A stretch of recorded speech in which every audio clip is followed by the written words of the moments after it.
Hello, everybody. Can you hear me? Can you see me? And can you see the screen? Hi, sir. We can see you, sir. All right, all right, all right. Thanks for the response. Okay, so let's just use a few seconds to scan our attendance, and then we will start with our class again today.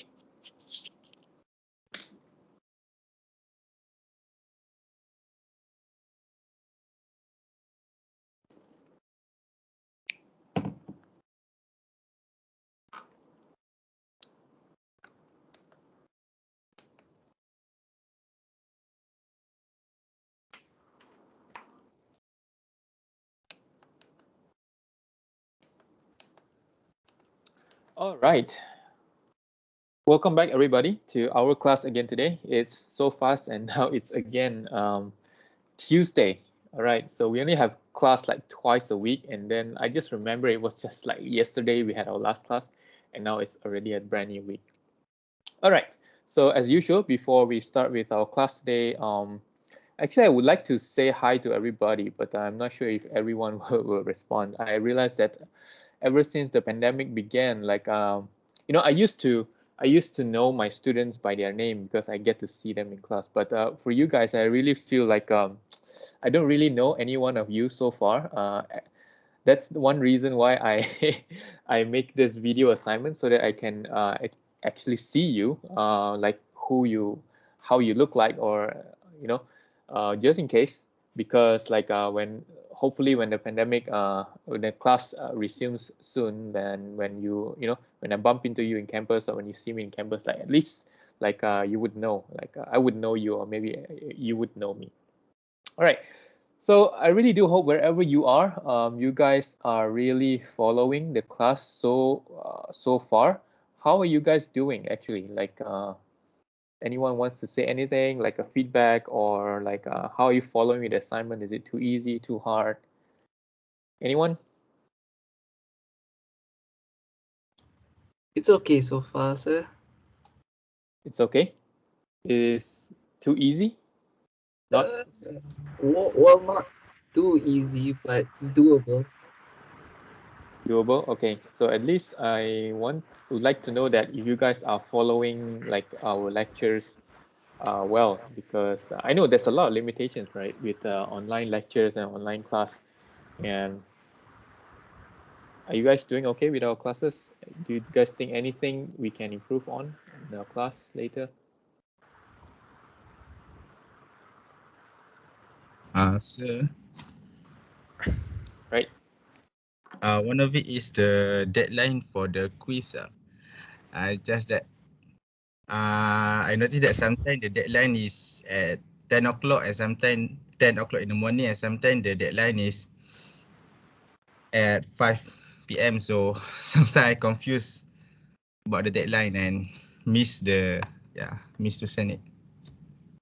Oh, okay, okay. I set the deadline following our class time because, like for example, our class today ends at 5, right? In Yes. theory, yeah. So that means that you have 24 hours until the next 5 p.m.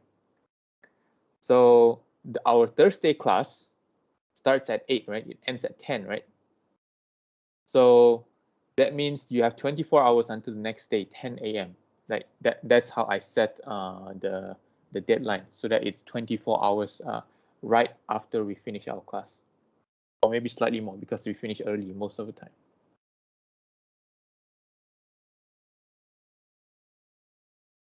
So do you have a suggestion for that? I don't say it's okay. Just I doesn't know from the start of the class deadline. Now Oh, I know. That's why. okay, okay, okay. Yep. No worry, don't worry. We have a lot more quizzes to go, right? So just keep that in mind, because this is actually one of the things that I would like everyone to be alert of is the idea of deadlines. Because one thing that I learned about deadlines is deadlines can be very unforgiving at times, right? For example, when you are an engineer later on in your working world, deadlines can be extremely harsh. Like if it's 2 p.m. today, your client will not take it beyond 2 p.m. All right, that most of the time it's like that. If you're lucky enough, maybe you get a good customer that can tolerate a little bit of your deadline mismatch. But in most situation, even though like they can tolerate, but um, being not punctual is not a very good impression. Yeah, it's not a very good impression to your clients, to your boss, to anyone.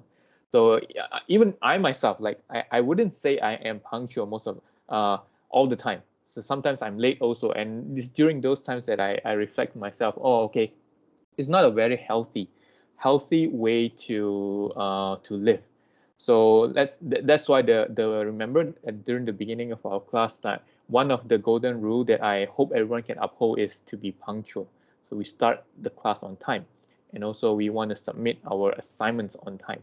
And the reason I'm doing this is not to torture anyone, okay? So I don't have that intention, but I want to make it a culture that you are sensitive towards the time. You're sensitive towards the deadline. When is the deadline?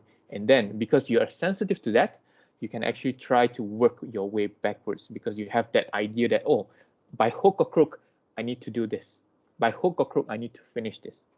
So this is one of the things that I want to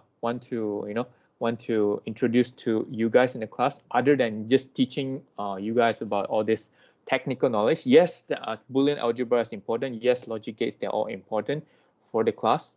But I really hope that this class goes beyond that. I really hope that this class goes beyond what I show you on the slide, what I talk in class. And this is one of the things that's outside of the class that I hope you guys can learn.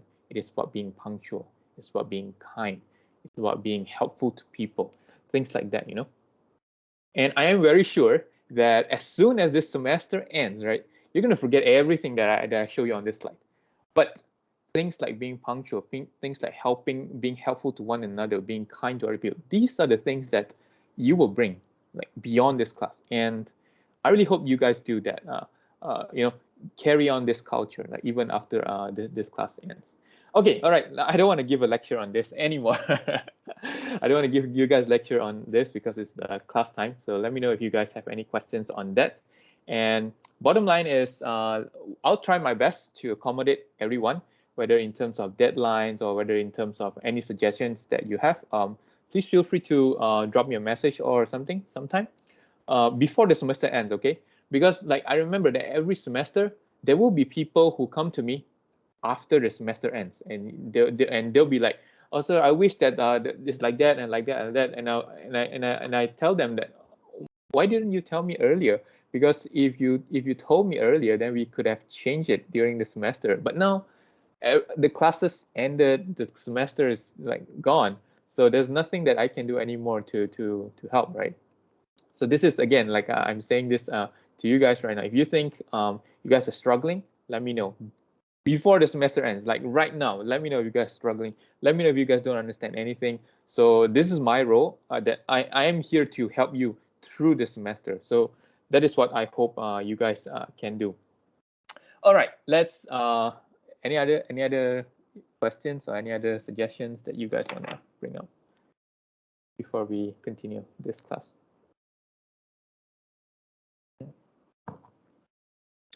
No one else? All right, so hopefully you guys are following well. So far, I haven't received any feedbacks or any questions, but know that I am here to help you if you have any. All right, let's continue with our class today. Hopefully you guys have scanned your attendance during the time that we had our chat session just now. All right, so let's just go through a brief review so far on what we have covered. So right now we are at topic 4, and topic 4 is one of the central topic in digital logic. Right? If you can take only one topic away from you after the semester ends, it will be topic 4. Yeah, it will be topic 4. I would say this the most important topic in digital logic because the fundamentals are all here. And so topic 4, we talk about Boolean algebra, the idea behind Boolean algebra, and some kind of simplification, right? So we started the class last week with laws of Boolean algebra. So we covered a few laws. So hopefully by now you guys are familiar enough with this law that you don't have to purposely memorize them. Yeah. So this is also one thing that I always tell my students. try not to memorize things. So I really discourage students to memorize things without understanding them. Yes, I mean, there are some situations where you need to memorize, but don't make it a culture. I just want to memorize because I just want to memorize and be done with it. I don't want to understand anything about it. So that is also something that is not not healthy, being a student. Because I remember that as a student, I had to memorize a lot of formula, but at the end of the day, I don't understand any of them, and it didn't make any sense to me. And as a result, I forget everything as soon as the semester ends, and I forget everything even during the exam time also. So try to make it a habit for you to understand. So once you understand, you will find that you don't have to memorize a lot actually, because things just make sense. It's like common sense. So hopefully with this rules and Boolean algebra laws also, so things should start to look like common sense, to you. All right, to the point that you don't need to purposely memorize them. Okay, so if we are in a class, this will be given anyway. So yeah, just to let you guys know on that. So we talk about rules and laws of Boolean algebra. So we talk a great deal on how we end up with this, how are they equal, so forth, so on and so forth, right? And yep, and we also talk about De Morgan's theorem early last week, how we use them, right? We talk about how are they equivalent. We did some examples, right? Then we did some more examples using this two questions, and some of them ended up in your quiz. And I realized that maybe I should share some of your answers of your quiz like after this. So those who got like full marks, and if I like your answer, I think I would share them out in as a sample answer or something like that, right?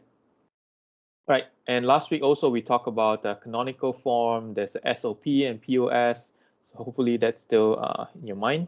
We talked about min term, max term, how are they different, how are they written, okay? Right, and we also did some examples. We did some max term example and min term example. So, yep. And we also did some, yeah, these are examples still. We did some examples again. So far, there's a lot of examples that we did in the class. So if you were not in the class, you will find that these slides are just giving you the answer. So if you're not in class, you might want to go back to the video recording, because in the video recording, you will find my scribbling. So what I write on the slides, they're not here because I want to keep the slides clean. If you want to see the workings, go back and watch the video recording. All right, and we also had a quiz, and I haven't marked this quiz yet.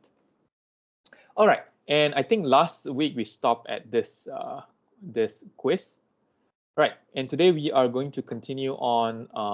Actually, I missed this slide last week. I wanted to talk about it, but I think it just didn't cross my mind, and we were also like way way too long in that session of that class. Okay, so now you might think that, so what is the application example? We've learned about logic gates, we've learned about truth table. So what are the example applications that is like real problem? So this is one real problem that actually you can construct this yourself at home. So in this problem, so we have a classic example, burglar alarm system at night, right? So you have with you three sensors over here. Okay, so three sensors, there's brightness sensor, movement sensor, and a door sensor. So brightness sensor will tell you whether it's night or it is day. So this sensor will give you different reading depending on the time of the day. And it depends on the manufacturer. So some manufacturer will give 1 when it is night. Some manufacturer will give the other way around. Okay, so for the sake of this example, let's just say that this brightness sensor has a value of 1 when it is night, and when it's day, it gives a value of 0. Okay, let's suppose that is the brightness sensor value. And there is also a movement sensor, and suppose that there is no movement, the value is 1, logic 1 for no movement. And when there is movement, then the sensor value becomes 0, right? Same thing for the door sensor. So this door sensor is supposed to detect whether it is open or it is closed, right? And now it is open, it gives you a value of 1, and it's closed, it gives you a value of 0. And suppose you also have this alarm, and this alarm, when it gets the value of 1 into the alarm, it will ring. And otherwise, if it gets the value of 0, it will just stay silent. So you can already construct a truth table with this, right? So the truth table will look something like this, okay? So this is the sensor value that you see just now. And then these are the values that we want to put in. So for example, we start with, in the truth table, we start with 0, 0, 0, and we go to 1, 1, 1, right? So these are all the possibilities of this truth table, remember? Then we can start to see, oh, on which occasion do we want the alarm to ring? So we want the alarm to ring on this occasion, which is 0, 0, 1. So this corresponds to the sensor value, okay? And you can fill in this truth table like here and here and here, depending on your requirement. Some people want the alarm to ring at night only, and then like your truth table will be different. Some people want the alarm to ring only during the day, and then your column here will be different depending on those situations, right? So once we get this, now the next logical thing will be, how do you produce a logic? How do you produce a circuit that can make this? So remember how we produce the circuit from a truth table? So we can take the min term, like here, these are the min term, and then, or we can take the max term, which are all the zeros. And then from there, we can do simplification, right? So once we get all this, then we can simplify into using Boolean algebra laws, right? So with some steps, of course, and at the end of the day, you get a very simple expression that is able to produce this, okay? So you get like F equals to A, B. This is just an example, right? It's not a real answer. Something like this. And then you know that, oh, okay, this is my final circuit. And what you do, you go and buy one OR gate, and you get the one AND gate over here, and then you have your vertical alarm system. And you can connect them to your sensor. So this is how the picture, the puzzle. I want you guys to see the overall picture, how everything fits together. So I don't wish for you guys to learn to do this in class and then learn to do how to do the quiz and then like nothing comes out of it. So this is one practical example where you can have a truth table, and from that truth table you can have a simplification, and then from there you can have a logic gate, and you can build your logic gate if you like. So this is one practical example. And in today's class, we are going to take a look at how to solve this problem, except we are going to take a look at a new tool. So the tool that we used before this is Boolean algebra laws. Okay, Boolean algebra laws. To do what? To do simplification. Simplification. So what it does, simplification means you take a truth table that has so many values and you simplify them into something like this, okay, at the end of the day.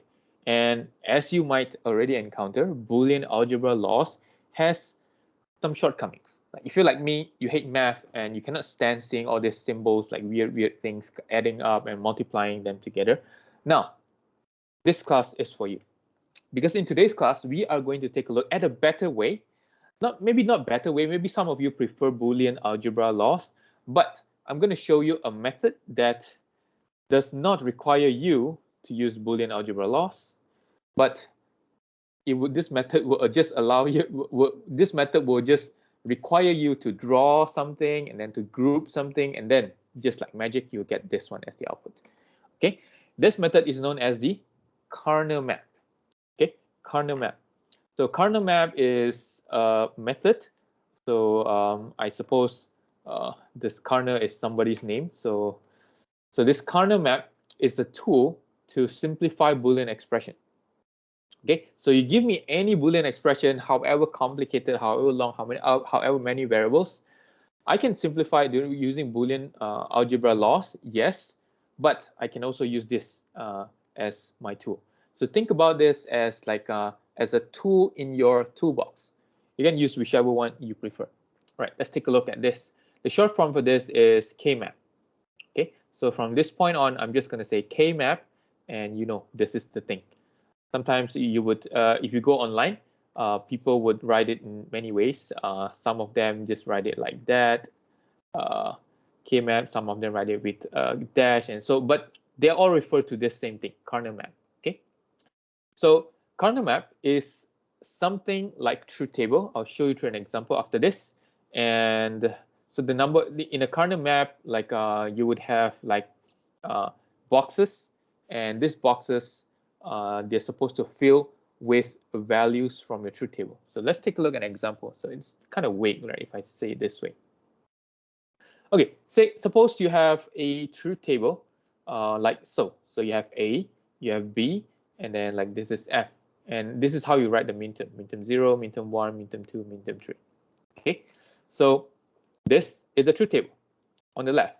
Now on the right, this is the Karnaugh map. Okay, I know it doesn't look like a real map. It's just a name for that. But in a moment, you'll see that it behaves just like a map. Okay, so the way we draw a Karnaugh map is, so we would have the variables. Let me just draw this again so that you know how the process is like. You have the variables, and the variables are put here, A and B. And on the vertical column and the horizontal column, we put all the possible values of the variable. Okay, so what are the possible values for A? So A can either be 0 or A can either be 1. Same goes to B. Okay, and this is how we start the map. You can draw it this way if you want. Okay, now once you have this, all we got to do next is to fill in the value inside here. So these are 4 values, and they correspond to this 4 values at the output.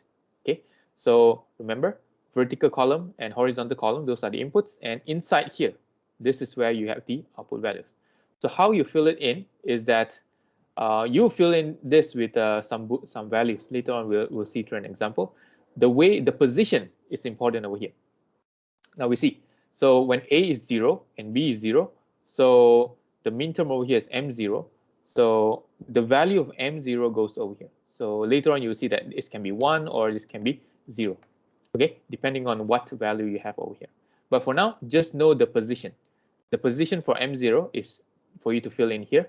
The position for M1 is for you to fill in here, and M2, and M3. Okay, so let's say, for example, we have, okay, so that's the position. We'll take a look at an example in the next slide. So in this map, what I want to show you over here is that M0 is also equals to this, right? Remember, minterm 0 is A bar and B bar, and minterm 1 is A bar, B, and so on and so forth. Okay, so know the position. Let's take a look at how it works. Okay, so let's suppose we have a truth table, very simple truth table like this, 2 variable, and you have this F, it's got this values inside.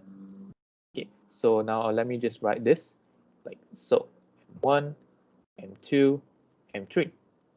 Okay, so this is called, okay, so let's fill in the table. So that means we have these 2 variables like so. Let me draw it properly. Okay, so we have our K-map like this. Okay, by the way, this is a 2 variable K-map. So we can have a K-map with more variables as well. Okay, so now, how do we fill in this? Remember just now we talked about the position is important. So over here we have M0, M1, M2, and M3. Okay, so how do we fill in the value? So let's take a look at, where's this pointer? Okay, so take a look at M0 goes here, right? Goes here. So we want to fill in that cell with this value of M0. In this case, the value is 0. So we put in a value of 0 over here. Now, what about M1? M1 is also 0. Now we want to put this into this space over here. So M1 is also 0. So we're going to put here 0. What about M2? M2 is also 0. So the position for M2 is over here. I'm going to put in here 0. Now, what about M3? M3 is 1. So I'm going to put in here 1. Okay, so it is that simple. That is how you fill in the K-map with values from the truth table. Easy, right? Okay, so by the way, this is also called a 2 variable K-map. Okay, two variable K-map. Why is it called two variable K-map? Because in your K-map, you have variable A and variable B. How many are those? Two. Okay, only two variables in this K-map, so it's called two variable K-map. Right, so as you might have guessed, if you have two variable K-map, can we have three? Yes, we can. Can we have four? Yes, we can. We can have five? Yes, no problem. Right, we take a look at after this, how are we going to fill in K-map with more variables? But for now, just know that this is how the K-map looks like, and these are the positions that you can fill, and this is how you get the positions. This is how you get the value from the truth table, and you can fill in into their respective position into the K-map. Okay, so far so good. No questions, right? Still, I think quite straightforward at this point. Right. So this one, okay, let me go back here. So this is also, if you notice, this also is a truth table for AND gate. Okay, AND gate. So because the only time it's one, it's when they're both one. Okay, so just take note of that. So next, because the next one we are going to do the truth table for another gate, which is the OR gate. Yes, so they're all zeros because they add up together, 0 and 0 or 0, got 0, and the rest they're all ones. Now let's try to fill in this truth table.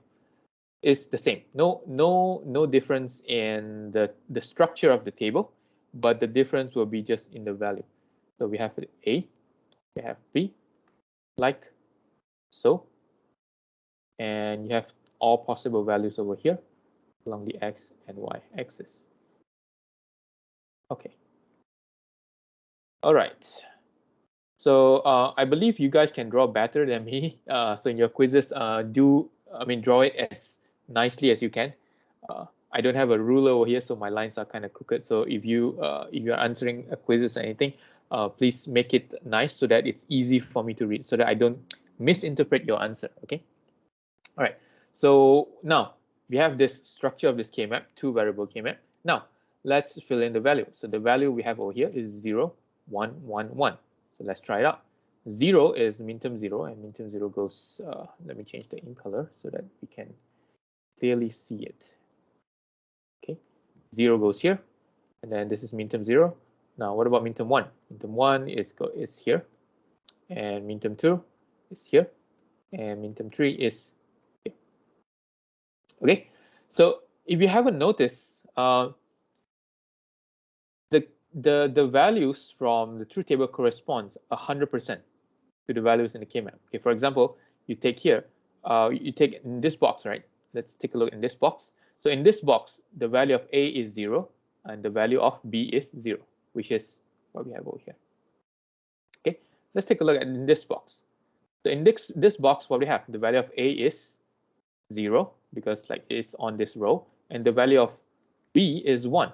Okay, so 0, 1, and the output is 1. Okay, that's what we get over here. Same thing goes here. The value of A is 1, and the value of B is 0. Okay, 1, 0, and there the output is 1, and same for the last one. Right, so hopefully you guys are seeing the connections already over here. How is it like in the truth table that translates 100% into a K-map? Okay, K-map is actually a truth table, but it's just, you know, drawn out in a more interesting way rather than just the table. Okay, so that's it about two variable K-map. Any question so far? Anyone has got anything that's not clear? No, sir.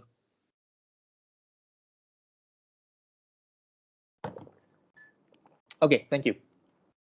You guys know when I ask that question, it means that I need to take a sip of water. Okay, so that is all about two variable K-map. Now, as I told you just now, we can have more variable K-maps, and over here we are going to take a look at more variable K-map. Okay, not this one. Okay, three variable K-map. So we have two variable K-map, and we can also have three variable K-map. And this is how you draw a three variable K-map. Okay, you can draw it like this. A, B, and C. A, B is at the column here, and C is at the vertical row like that. And then you can start to fill in the values. The way we fill in the values, exactly the same, right? Or the other way to draw this is you can draw it vertically as well. Sorry, you can draw it horizontally as well. Okay, so we have this A, B, and in a straight column over here, right? So we can also draw it like this over here, A and B, C. So I am more comfortable drawing this way. So most of the time, my example, you would see this. So you'd draw A. What are possible values for A, 0 and 1? Now, BC, they are grouped together. So we can start with possible values for BC. They are both 0. What's the next possible value of BC? Can either be like that. B 0, C is 1. Okay, what is the next possible value? It can be either like that. Okay, 1. They are both 1s. And can also either be this. Like so. Okay. Now, you might notice something weird over here. So I draw this like I put it like this, like 0, 0, and then next 0, 1, and then I put 1, 1 over here, and then and over here there's 1, 0. So you must draw it this way, okay?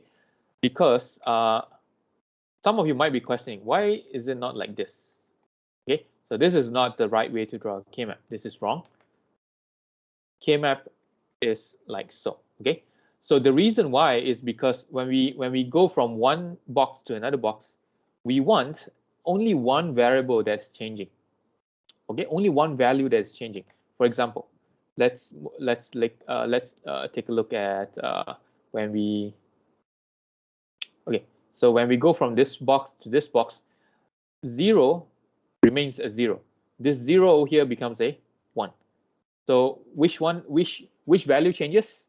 This value changes. Okay, only this value changes. Right, from this box to the next box. Okay, go to this box. So we have 0, 1, and if we go to the next box, if we go to the next box, sorry, my bad. Okay, I did a mistake over there.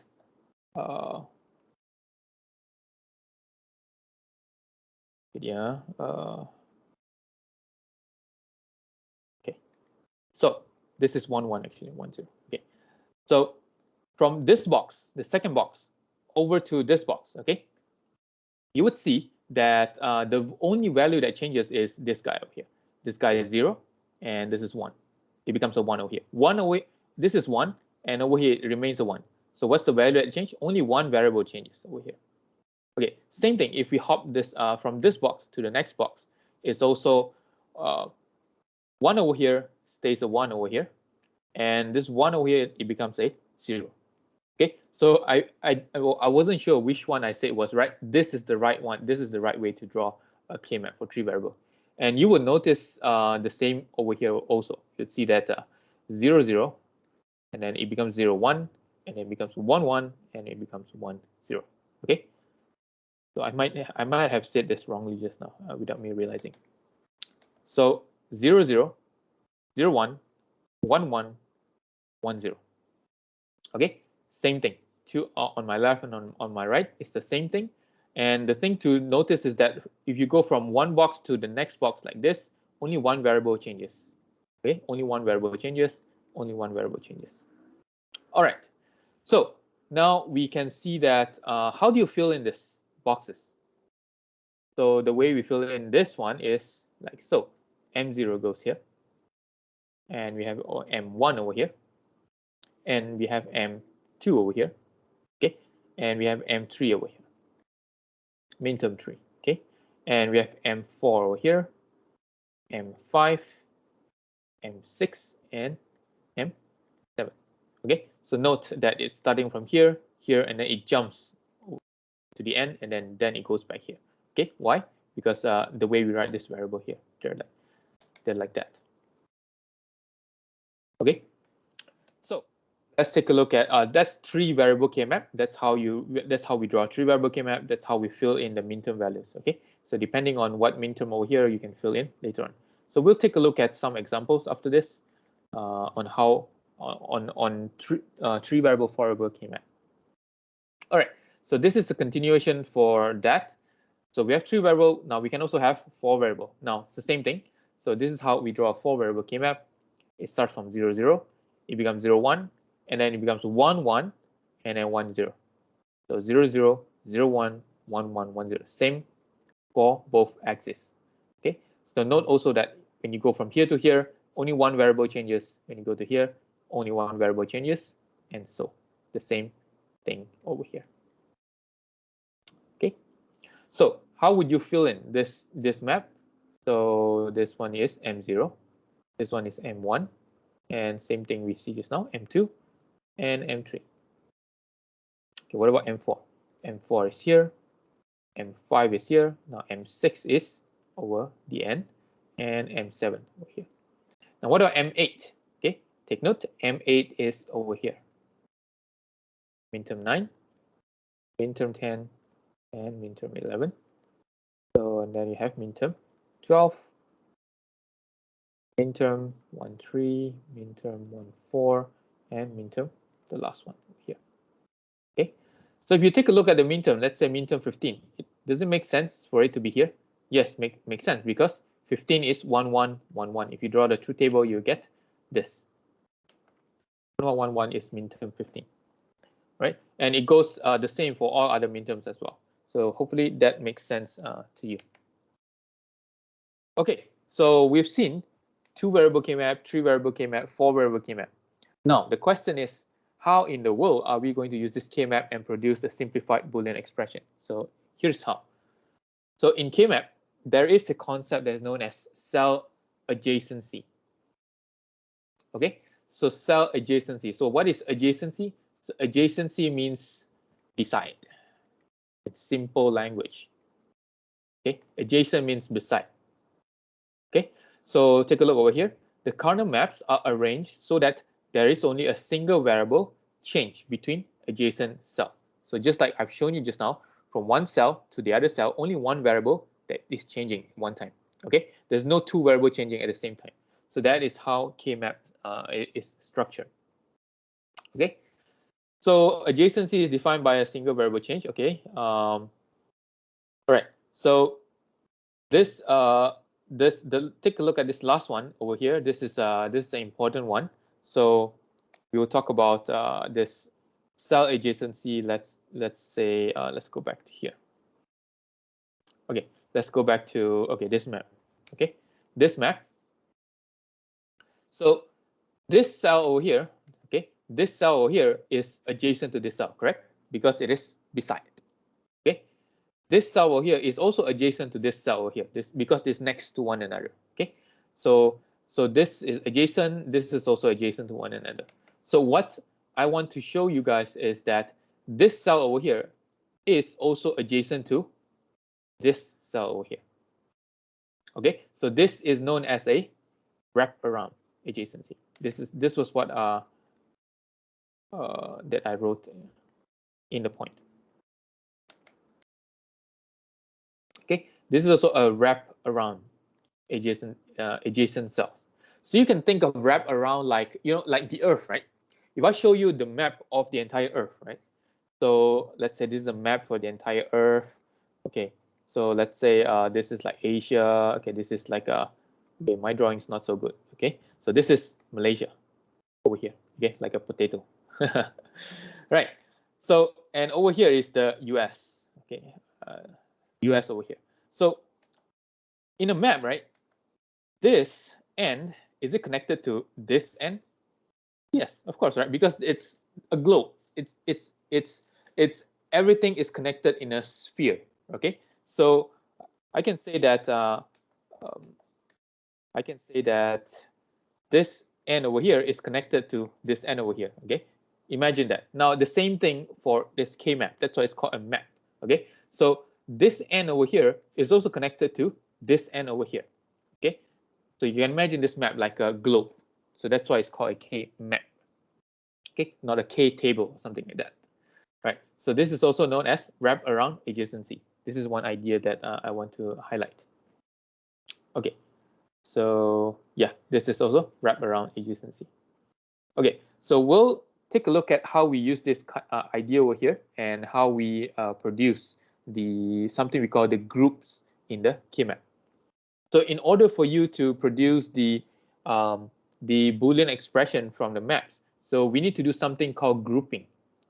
We need to group the output of adjacent cell containing ones. Okay, so containing ones. So a group must either contain this number of cells. Okay, right. So I think it will be much clearer if we do this through an example of this. So I won't talk a lot about what's on this slide. After this, we'll revisit this slide and see how it works. So we can group all the value of 1 inside the K-map. And at the end of the day, if we do that, we'll get the SOP form. And we can also do groups of 0. We can also do groups of 0, and then we'll get the post form. Okay. Right. So let's take a look at an example. Okay. Okay. So let's take a look at this simple example over here. So we have a truth table. I have a truth table on my left over here. And from this truth table, what we did in the last class was that how do you get a canonical form from this truth table? Okay, let's say canonical SOP. So in canonical SOP, you get the main term, right? These are all the main terms, and then you write them inside here. And at the end of the day, this is the canonical SOP form. Canonical SOP form. So if I want the canonical POS form, now you guys can convert this, right?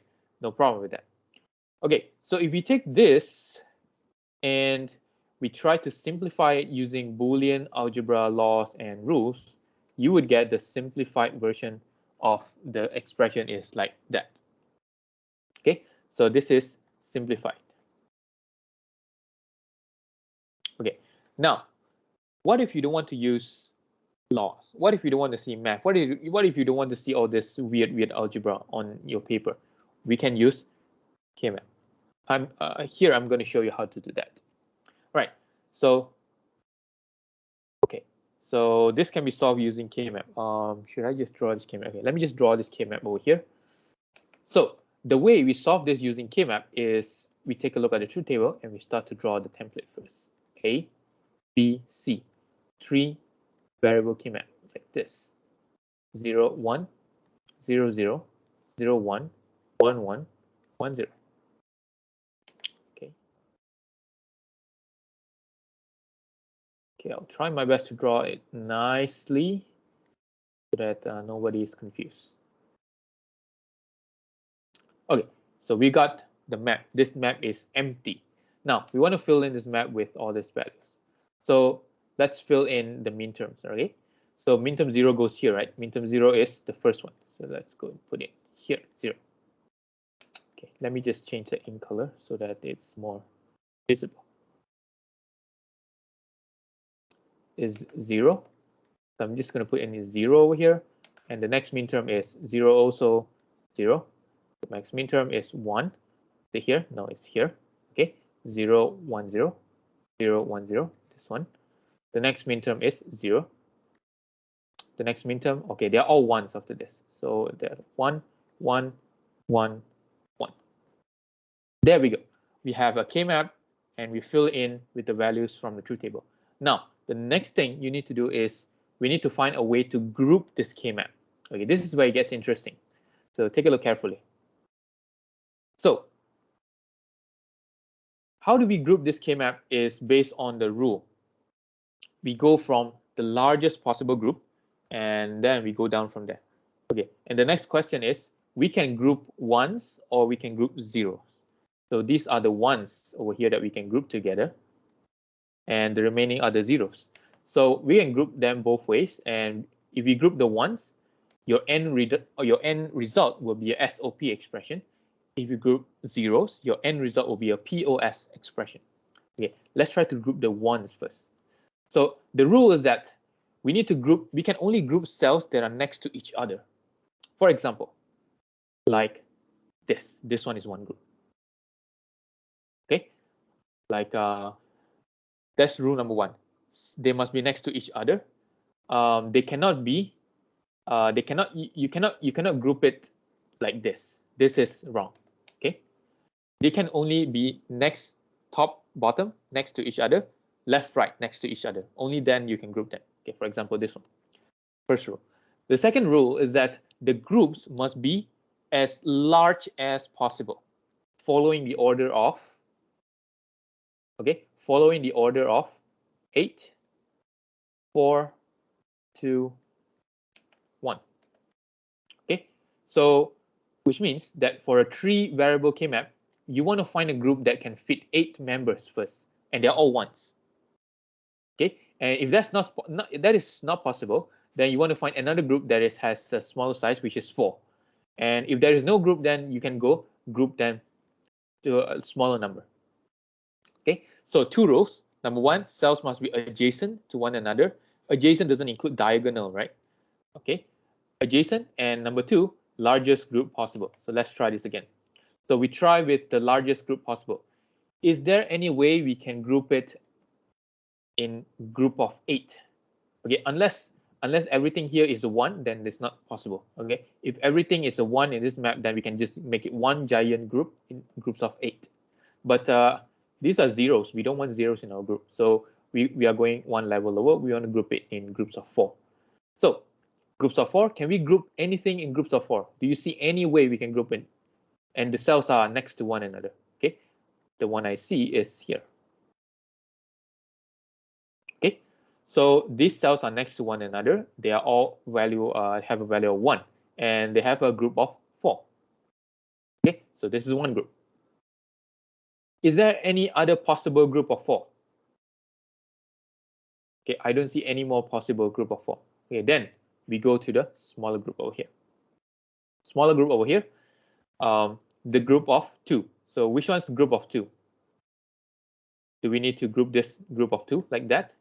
We don't, okay, because this is already included. We want to include the term that is not grouped yet, which is this one over here. So the groups of 2, we group it like so. Okay, and at this point of time, I see that, oh, all my ones are in the group already, so I don't need to proceed to any more groupings. Okay, so is that clear? So number 1, remember what we did? All the ones are next to each other.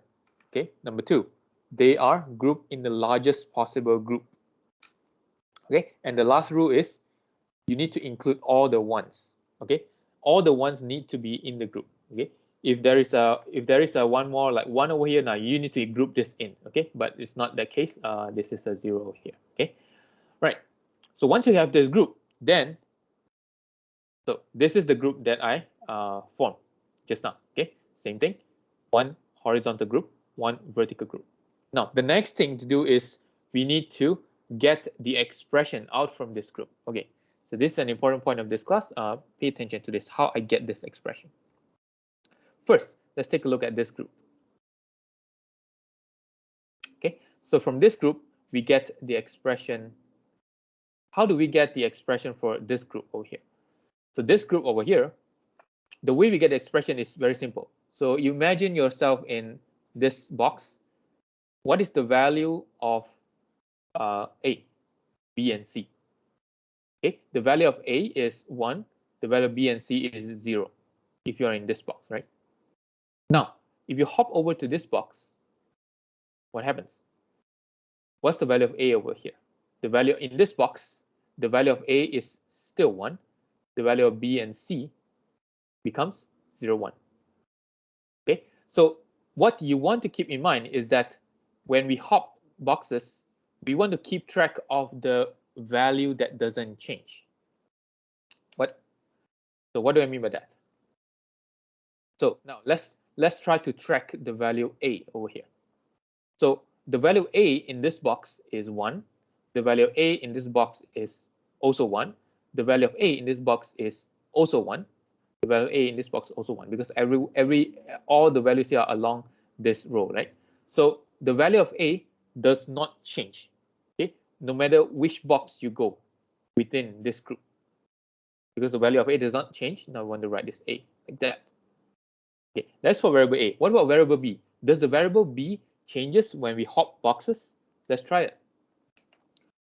So let's see. The variable B over here is BC is 0, 0, right? So B is 0. So if you're in this box, the value b is 0. Now, if you're in this box, the value b is this one, 0 also. Now, if you're in this box, the value b is, oh, the value b becomes 1 over here. So the value b changes as we hop the boxes. Now, we don't want to write it. Forget it. Okay. Now, what about variable c? What about the variable c? Let's try variable c. In this box, the variable c is 0. If you're in this box, the variable c, oh, it becomes a 1. So that means that the variable c is changing as we hop boxes. So because the variable c changes, now we don't want to write it. So that the equation for this group over here is just a. Okay, get it? The equation for this group is just a. Now we need to do the equation for another group. So let's try it. Let's try again. Let's try this group now. Okay, let's try this group now. So we are going to do the same thing. We're going to hop boxes. So let's start from this box, and then we hop to this box, and then we see which variable doesn't change. Okay, so let's try it. So if you're in this box, what's the value of a? The value of a is 0. Okay, and if we try to hop over to this box, does the value of a change? The value of a is 0 in this box. Now we hop down. The value of a now is 1. So the value a changes. So we don't want to write it. Okay. So now let's track variable b. So if we go from this box, the value of b is 1, right? And if we hop down, the value of b is still 1. Okay, the value of b doesn't change because it's along the same column. So because it is 1 like that, we want to write it b. Okay, that's b. What about c? So if we are in this box, what is the value of c? The value of c, as long as you're in this column, is 0. And if you hop down, the value of c is 0 also. Okay, so the value of c also doesn't change as we hop these boxes around.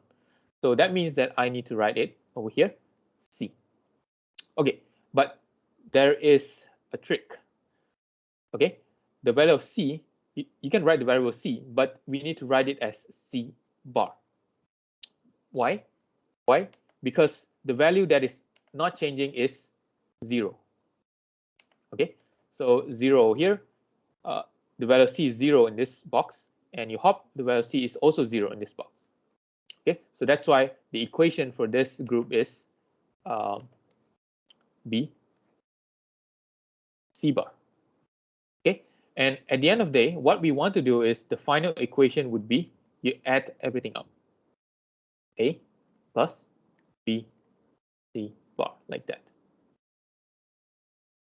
Okay, if you were to use a Boolean expression, you will arrive at the same answer. Okay, I know some of you might be confused already right now. Anyone has questions?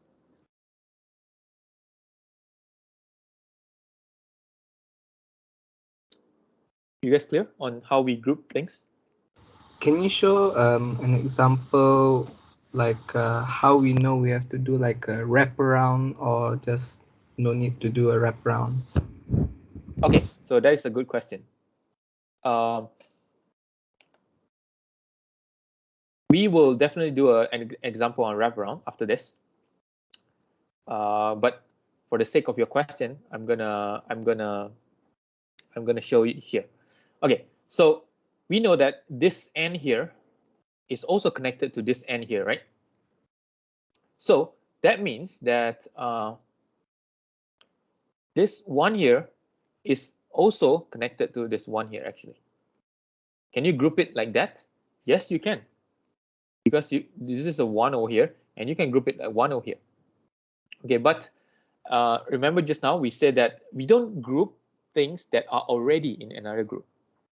Okay, so these two ones, they are already in another group, so we don't want to make this new group. These are redundant group, we call it. Okay, is that clear? So this is if you want an example of a wraparound, let's try an example of a wraparound. So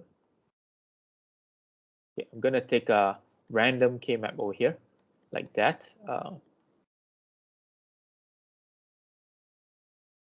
Okay. Oh no.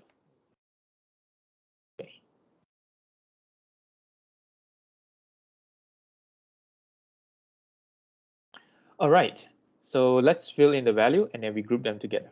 If you have a pen and paper, please do this with me. You would gain more, trust me.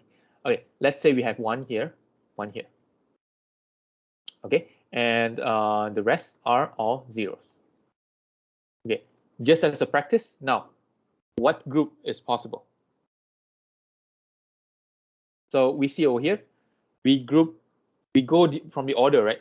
Groups of 8, is it possible? No, the sum of these are 0. Groups of 4, is it possible? No, not possible also. Groups of 4. Now, groups of 2, is it possible? Yes, we see groups of 2 and they are side by side like this. Okay, now, what is the equation for this group?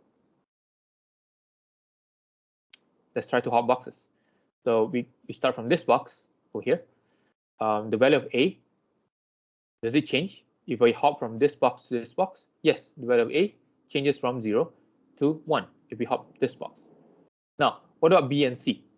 Does the value of B and C change if we hop this from this box to another box? So B and C is 0, 0 over here. In this box, B and C is also 0, 0 over here. So B and C does not change. I'm going to write it this way. But remember, the value that does not change, they are both zeros. So we want to write it B bar, C bar. That is the expression for this. Okay? Any question for this one? Are you clear? Clear, sir. All right. Now, I'm going to change this question a little bit. Now, let's try, okay, I'm going to change this value right here. Let's try this one. So, what are the possible groups? Groups of 8, is it possible? Groups of 4, is it possible? Okay, so it is possible because I have 4 ones and they are all side by side like this. So this is my group.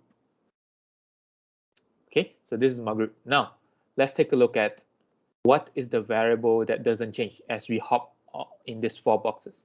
Okay, let's try to check variable A. If I'm in this box, variable A is 0. If I hop to this box, A becomes 1. Okay, that means that A changes. I don't want to write anything with A. Let's try B. If I'm in this box, B is 0. If I hop over to this box, B is 0 also. If I hop over to this box, what's B? B is also 0, right? If I hop over to this box, B is also 0. Okay, so it seems like no matter how much we hop in these 4 boxes, the value B does not change. Okay, but should we write this B over here? Now we should write B bar because the value that is not changing is 0. Okay, so B is 0 over here. If you hop here, B is still 0. If you hop here, B is still 0. You hop here, B is still 0. Okay, so that's why this is B bar. Right? What about C? Okay, as you can see over here, the value C changes if we hop from this box to this box. Okay, so C is 0 over here because this is value C, right? C is 0. If you hop over to another box, C becomes 1. So we forget about C because it's a changing variable. Okay, so this is how we get B bar in this example. Any question on this example? If not, I will tweak it a little bit more. Okay, sir. Okay, all right. Now, I am going to change this question a little bit more, just for the sake of your understanding. What about now, here? Okay, like that. So we can see over here that the groups of 4, this is possible, right? You can group it like so. Now, the question is, what is the value that does not change? So the value that does not change, we check from this box to this box. A changes. Okay, so forget about A. From this box to this box, C changes. So we forget about C. Now let's check B. So the value of B in this box is 1. If you go to this box, the value of B becomes still 1. If you go to this box, the value of B becomes 1. If you go to this box, the value of B becomes 1. So the value of B does not change no matter how much we hop inside this box. Okay, so we want to write it here B. Now, is it B or B bar this time? Okay, it is just B. Why? Because the value of b that doesn't change is 1. Okay, compare that to just now. What we did was the value of b that doesn't change is 0. Okay, so this is how we get this expression for this group. Okay. All right. Anyone has any question on this one? If not, I will tweak this question again. Okay, sir. Okay, now let's proceed to a more interesting one, which is this one. Now, this is an example of a wraparound. So we know that at this end, they are connected to this end. So for that, we can do groups of 4. Okay, so we can do like groups of this and this, like that. Okay, if we make it that group, now what happens? Now we're going to check from this box to, if we hop around in this all 4 boxes, what are the variable that does not change? So we see A changes, okay, B changes. So from this box to this box, B is 0. Now B becomes 1. Okay, B also changes. What about C? From this box, C is 0. From this box, going to this box, C is also 0. Going this box, C is 0. Going to this box, C is also 0. So the variable C does not change. Now, is it C or C bar? It's got to be C bar, because the value that does not change is 0. Okay, it's got to be C bar. Okay, that's the wraparound question. If you are wondering, how does a wraparound look like? Okay.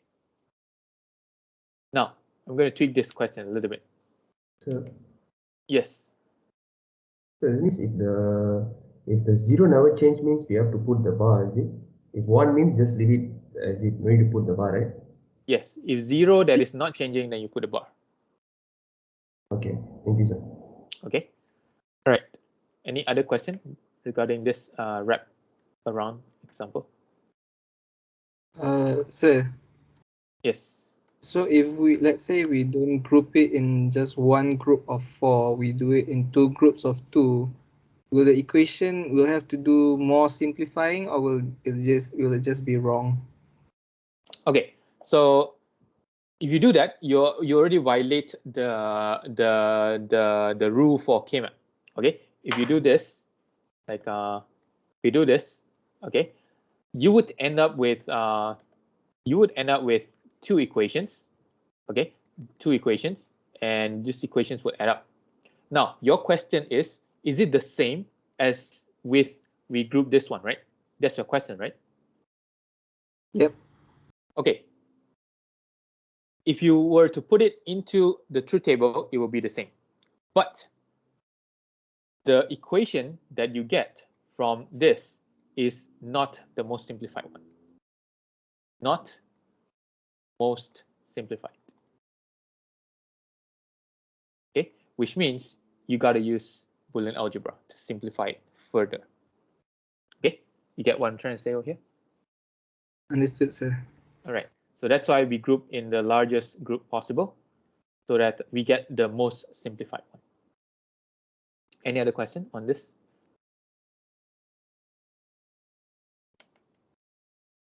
Okay, let me do one last tweak to just make sure this point is solid in your mind. Okay, so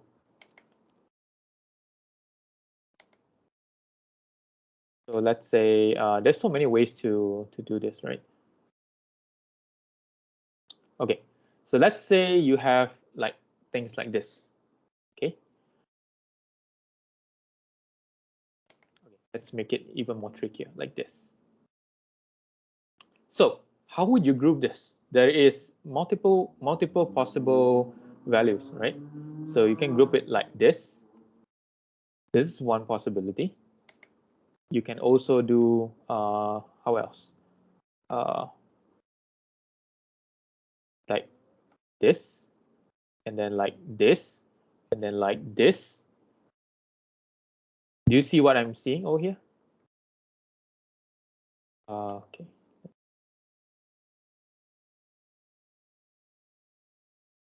Okay, so let me just change my ink color so that the groups are obvious.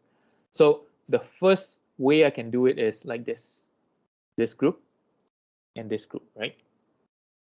This one way, and then I get this two expression from this two group. But if you are creative, you can also group it the other way around, just like what I did just now. Okay, let's put in green. So this green group over here goes like this.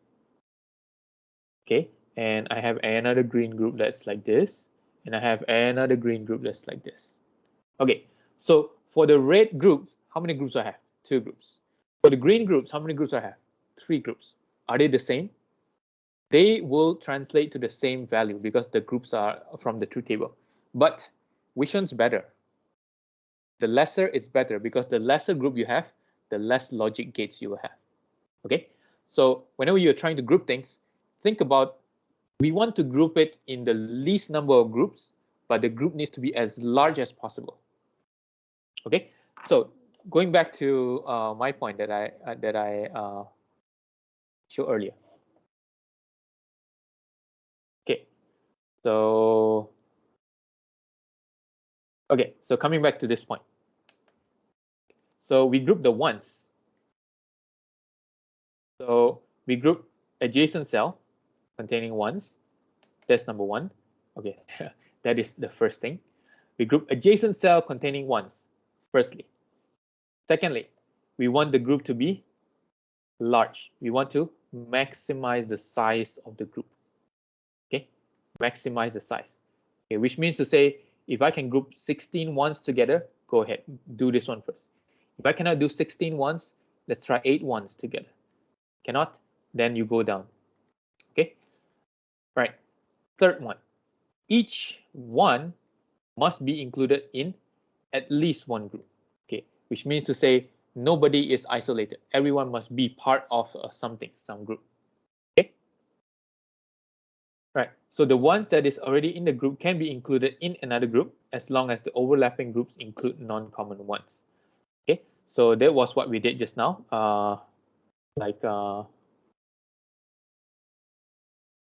Oh, I think I erased that already. Okay, so the point is that we need to make sure that all the ones they are in some form of group, and then we want to also make sure the number of group is minimal. Okay, if you have like this one, if you have this choice, group it like the red color group or the green color group, you go for the red color group because the red color group has lesser groups. Okay. All right. So I think that is how we group ones. And if you group ones like that, this is how you will get the answer. All right. Now, what about the other way around? If you group ones, you get SOP. Okay, you get SOP if you group ones. But what happens if you group the remaining zeros? Okay, so if you group the remaining zeros like this, you would get a POS form. Okay, these are zeros, right? I intentionally didn't write this. You would get zeros. Okay, so just now we are grouping 1, we get SOP. Now I'm gonna show you how you group zeros. It's going to be slightly different, but the rules still apply. Right, let's try to group the zeros and see whether we have the same answer or not. Okay, so first rule, we want the group to be as large as possible, right? The groups of 4, is it possible? There's no 4 zeros here. Now, the groups of 2.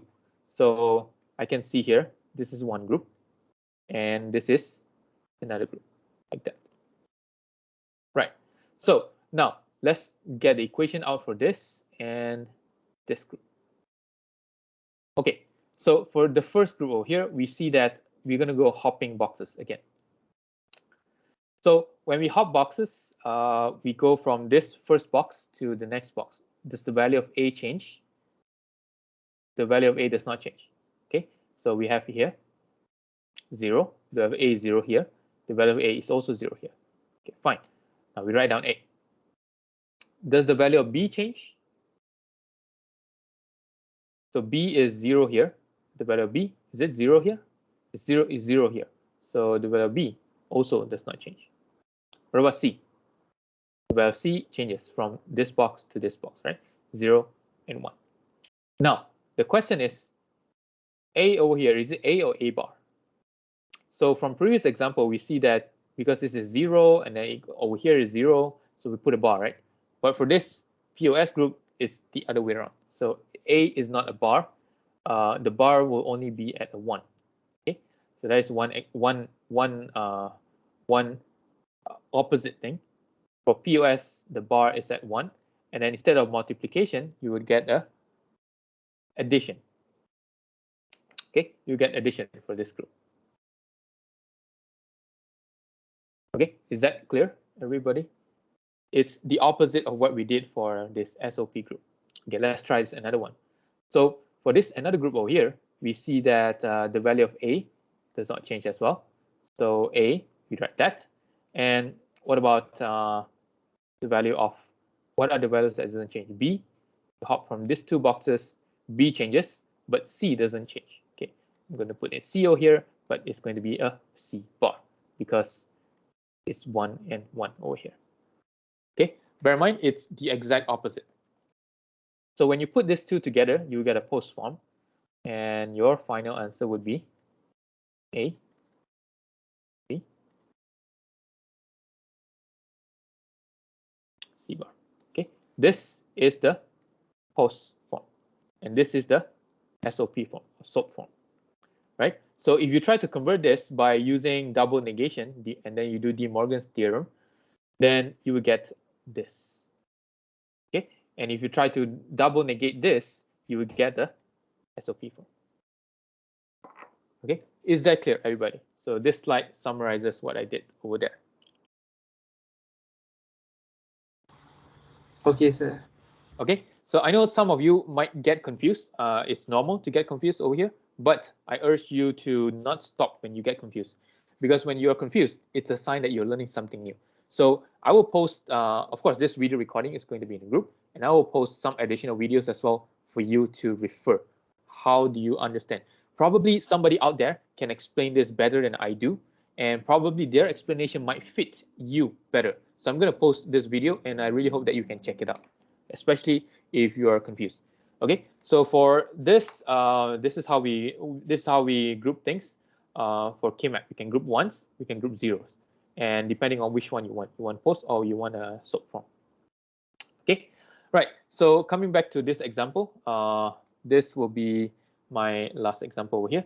So suppose that your alarm, this is you want your alarm to ring. This is the example just now, right? The nighttime burglar alarm system. So this is how we would do things. So let's say you want the system to behave in this way.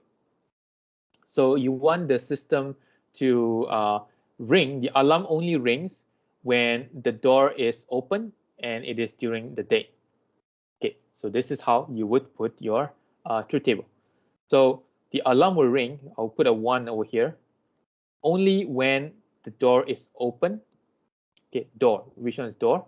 Door is open is 1. And at the same time, it is during the day. So the day is logic 0. So which means that as the moment I have 0 is daytime and the door is open, I want the alarm to ring. The moment it's daytime and the door is open, I want the alarm to ring. Okay, that's the first one. What about the second one? I want also the alarm to ring in this condition where it is at night and there is a movement. Okay, so we want to see that it's at night. Night means that sensor A needs to be high. So which is this. This one is night. Okay, night also here. But I want the alarm to ring only when there is a movement. So which means that I want B to be 0, which is what we have over here. Okay, so this one, if it's night and then there is no movement, I'm just gonna not trigger the alarm. If it's night, which is this 2, and there is movement, and then I want the alarm to ring, so I put in a 1 over here. Okay, so that is how we translate from statement like tables like this into truth table. And now that you have a truth table, now let's try to draw out the circuit. So we have 0, 1, 0, 1. So we have here 0, 1, 0, 1. Okay, so let's just take this as A, B, and C like so. 0, 1, 0, 1. Okay, well, 0, 1, 0, 1, and then 1, 1, 0, 0. So you have 1, 1, 0, 0. So now you can get the simplified Boolean expression from this K-map. So let's do the grouping. So let's see, we have over here in color, let's just group it in red. So now, first rule, we want the group to be as large as possible. Is there a possibility we group 4 ones together?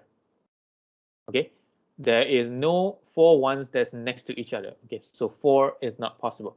Now, can we do 2 ones together? Okay, it looks like we can do this one like this, and we can do this one like this, and we can do this one like this. Okay, who thinks this is not good, or who thinks this is good?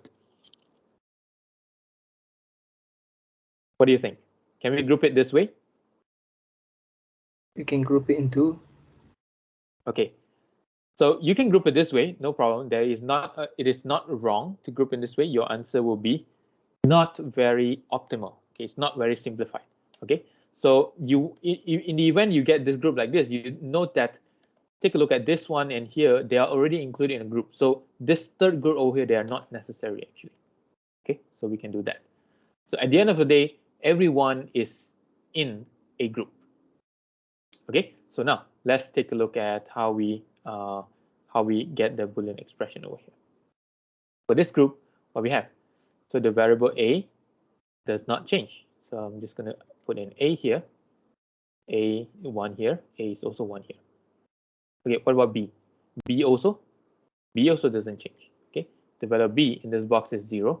The value of b is 0 in this box is 0. Okay, because it's 0, then we have a AB bar like this. Now, what about the other group? The other group, we see that the value of a doesn't change. Okay, this time is a bar, and the value of c also does not change. We have c. Okay, c is 1 over here. C is also 1 over here. So your final expression would be AB bar plus A bar C. Okay, so then that is how you get the this is how you get the logic expression, and then from here you can draw the logic gates, right? So we have over here an OR gate, and then we have an AND gate over here, and get like that, and then you have a F. You have A, F B bar, F A bar, F C. Okay, so this is the circuit that you need to construct, and then your system will behave in this way. Okay, so this is like a mini project already. So you can get whatever system that you have. Now you can always break this down into a truth table, and then from the truth table you get the K-map, and the K-map you get the simplified expression, and then you can start to build your circuit. And this, in this case, it looks like this. Okay. Any question we have on this example? This is my last example for today. Anyone? No question? Okay, sir. Okay, very well. Can you group zeros over here? Okay, just for the sake of this example, right? Can you group zeros over here? Let's try to group zeros and see what you get. Okay, let me just erase this, and let's try to see what are the possible groups within. It's a little bit of an art to learn how to group this. So I encourage you to see more examples, how people group things, and then you get an idea. So you have over here 0, but they're not 4 zeros together. So I'm just going to group this like this. And then I have this one like this. And then I also have zeros, and this zero is like this. Okay, but then let's see if there's any redundant group. So the redundant group over here is like this. Okay, so we have 2 zeros here and the 2 zeros on the top. Okay, and from here you can get the post expression. Okay, Remember that the post expression is the other way around. The bar is at ones and then they are all plus instead of multiplication. So I encourage you to do this as an exercise at home. And if you do this for post and SOAP equation, and if you try to see if they're equivalent by doing double negation, you get the same answer. Okay. So from a SOP, you double negate, you get POS. From POS, you double negate, you get an SOP. Okay. So that is all for our class today. So if you have any question, please feel free to stay back and I am here to help you and answer your question. Other than that, if there is no other question, I will see you guys again on Thursday and we'll have a quiz from today's class as well. So thank you very much. I will see you guys again soon. Bye-bye. Thank you, sir. Thank you, sir. Thank you, sir. Thank you, sir. You're welcome. Thank you, sir.